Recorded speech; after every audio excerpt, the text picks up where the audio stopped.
Fala rapaziada, beleza? Tudo bem com vocês? Bem-vindo a mais um vídeo do canal Play Sound. Hoje, galera, quero tirar uma dúvida de um parceiro que deixou nos comentários aí. Não lembro o nome dele agora, não consegui anotar, vi o comentário, até respondi o comentário dele, mas não consegui marcar, não lembro nem que vídeo que é agora no momento. A dúvida dele é o seguinte, ele quer saber se pode ou não ligar duas bobinas, uma em cada bridge, ou seja, pegar um falante bobina dupla, um falante que tem duas entradas ali de energia, vamos dizer assim, e ligar uma em cada bridge do módulo, pegar um módulo de 4 canais e utilizar ali em bridge, uma bobina em cada bridge. Ou seja, ele tem um módulo lá, o módulo dele é de menos potência, o bridge do módulo dele é de menos potência que o alto-falante, então ele quer suprir essa falta de potência utilizando os dois bridges ali, ou seja, ele vai mandar a metade da potência do módulo numa bobina e a outra metade na outra bobina, tá? Eu já fiz isso, eu confesso que eu já fiz isso.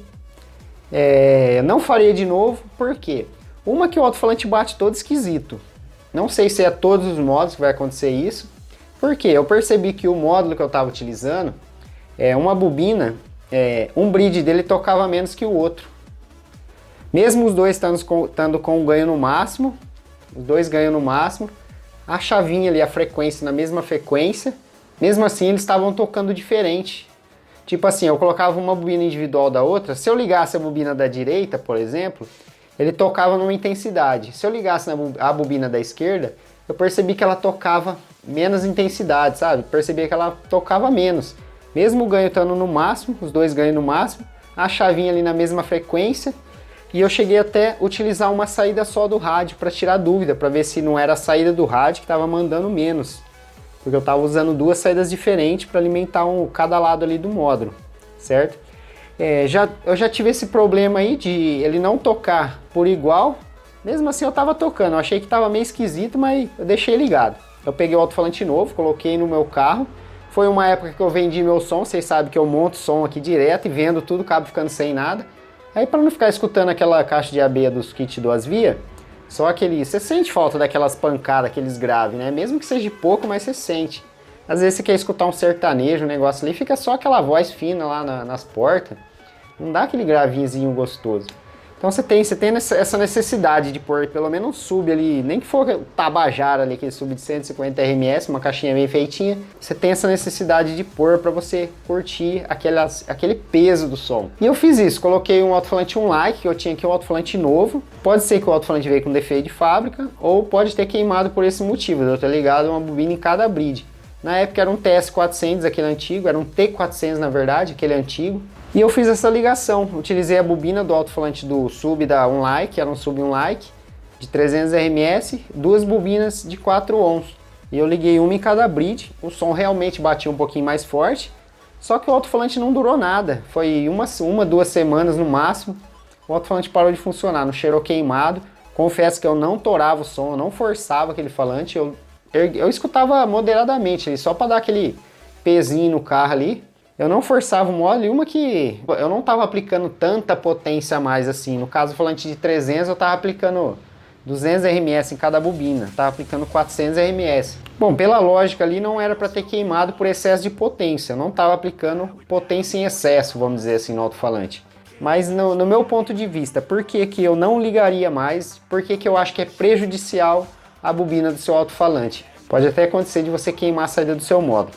Por exemplo, ó. Essa aqui é uma bobina simples, certo?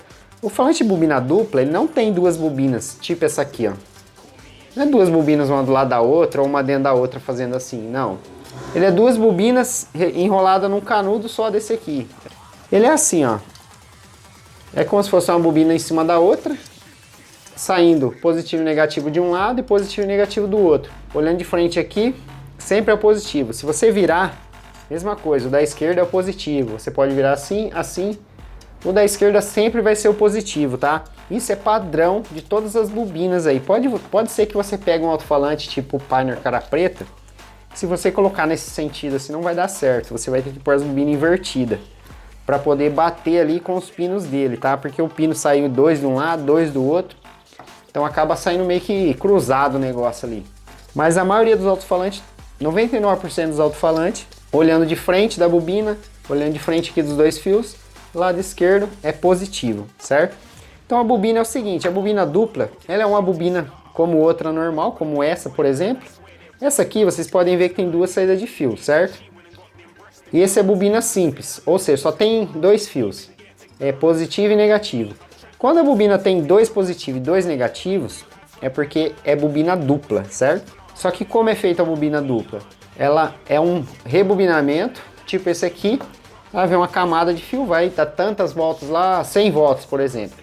Ela dá tantas voltas, ela já vai, dá outra volta. Deu a quantidade de volta necessária lá para atingir os 2 ohms, os 4 ohms que seja. Eles usam o fio correto também, tem que ter a grossura certa do fio aqui para você conseguir numa determinada quantidade de voltas, conseguir atingir os 4 ohms que a bobina precisa ali, certo? Tem tudo um cálculo aí, ou seja, pelas medidas do núcleo, eles conseguem saber quantas voltas eles vão ter que fazer e com qual fio eles vão ter que fazer o rebobinamento da bobina para ela trabalhar com a impedância necessária, tá? Com a impedância correta. Então ela tem uma camada de rebobinamento, ou seja, começa um fio aqui, o fio desce, começa a fazer as voltas. Por exemplo, 100 voltas. Na hora que der a quantidade de voltas correta, essa ponta que sobrou vai subir e sair aqui. Ou seja, é o positivo, ela vai começar com positivo, terminar com negativo, certo? Aí quando é falante de bobina dupla, eles vão tirar essas duas pontas e vai começar o processo novamente, por cima do primeiro rebobinamento. Vai dar mais 100 voltas aqui, com a mesma medida de fio, para sair a segunda bobina aqui. O que faz a isolação de uma bobina com a outra é simplesmente esse verniz, esse esmalte isolante aqui, ó. É um esmalte de alta temperatura, ele aguenta uma certa temperatura. Mas se você tiver duas tensões diferentes, duas fases diferentes, passando ali uma colada na outra, a tensão vai aumentar, certo? A tensão ali, a voltagem vai aumentar. Quanto mais você aumenta o volume, mais voltagem vai sair na saída do módulo. Você diminuindo, vai diminuir a tensão ali na saída do módulo. E alguns módulos aí vocês sabem que ele chega a passar de 100 volts. Ou seja, um isolante desse aqui passando 100 volts, ele vai suportar uma certa temperatura. Quando você passa o dobro de tensão aqui, a temperatura, a tendência da temperatura é aumentar. E a tendência de se romper um isolamento desse aqui é bem mais fácil. Além de estar passando ali uma voltagem bem mais alta, colado uma na outra, também vai estar gerando um calor maior. E a tendência de se romper essa isolação, que é só o verniz isolante, é muito maior. E o que pode acontecer? Se romper o isolamento de uma bobina e fechar com a outra, que está aqui encostada uma na outra, está recebendo uma tensão aqui vai gerar um curto muito forte, ou seja, duas tensões diferentes, duas fases diferentes, vai dar um pipoco, vai estourar a bobina. Pode ser que ela nem cheire queimada, ela vai dar aqui, se ela chegar a dar aquele rompimento no verniz, ela vai dar um curto, vai arrebentar o fio ali. E pode até acontecer, se caso ela ficar grudada um fio no outro, pode até acontecer de dar um problema na saída do seu módulo lá, certo? Se for esses módulos novos agora, você pode ter a sorte dele desarmar e não queimar. Mas geralmente quando acontece isso, ele vai desarmar, o que vai acontecer? Você não vai simplesmente desligar o som, ir lá e testar as bobinas, ver se está em curto ou algo do tipo. Você vai querer ligar de novo, você vai desligar o aparelho, vai querer ligar de novo para ver se o som vai funcionar. Pode acontecer dele, desarmar de novo. E muita gente insiste várias vezes nisso. Já aconteceu de vir cliente aqui com alto-falante em curto, eu medi a impedância, vi que o alto-falante está em curto, desliguei o alto-falante do módulo, porque ele reclamou que o som dele estava desarmando. Desliguei o alto-falante do módulo, falei para ele, ó, não liga mais, porque o seu alto-falante está em curto, você pode queimar a saída do seu módulo. E como o alto-falante estava tocando ainda, tocava um pouquinho e desarmava, ele resolveu plugar de novo ali. Tá tocando, vamos chegar ao pau.